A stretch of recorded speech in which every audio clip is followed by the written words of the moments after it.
Adobe Captivate 2019.5 introduit la possibilité d'apporter quelques modifications à vos images au format SVG directement dans Captivate et donc sans passer par un logiciel externe comme par exemple Adobe Illustrator.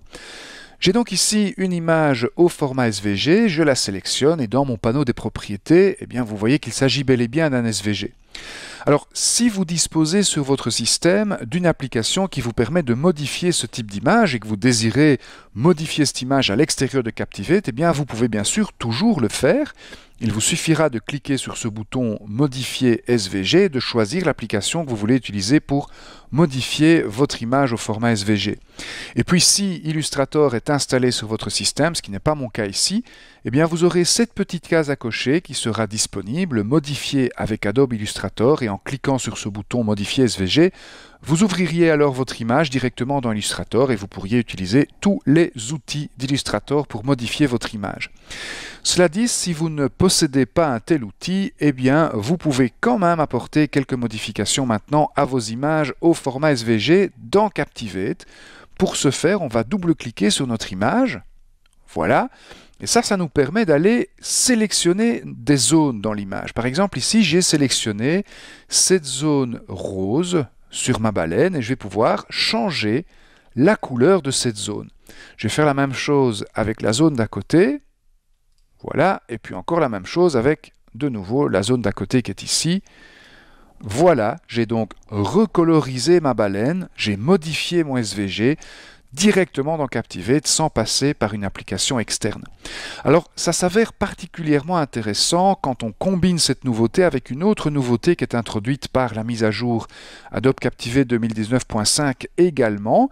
Je vais resélectionner mon image au format SVG. Cette autre nouveauté, c'est la possibilité d'utiliser maintenant des images en tant que bouton. Vous voyez cette petite case à cocher, utilisée en tant que bouton. Elle était jusqu'à présent réservée uniquement aux formes. Elle est maintenant disponible également pour les images et également pour les images au format SVG.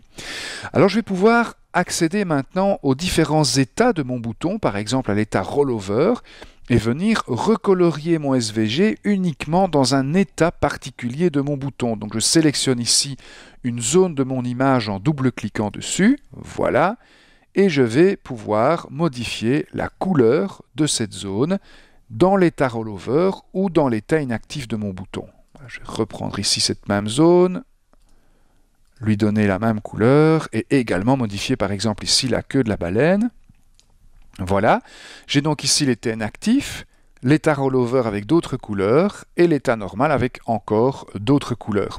Démonstration, je vais faire un aperçu de la version HTML5 de mon projet dans le navigateur.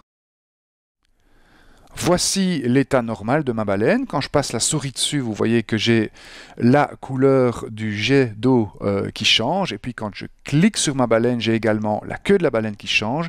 C'est quand je relâche le bouton de ma souris que l'action associée à cet élément interactif aura lieu, c'est-à-dire que je vais ici relâcher tout simplement ma tête de lecture. Voilà encore une nouveauté introduite par Adobe Captivate 2019.5 qui vous permettra d'enrichir très facilement vos e-learning encore un petit peu plus.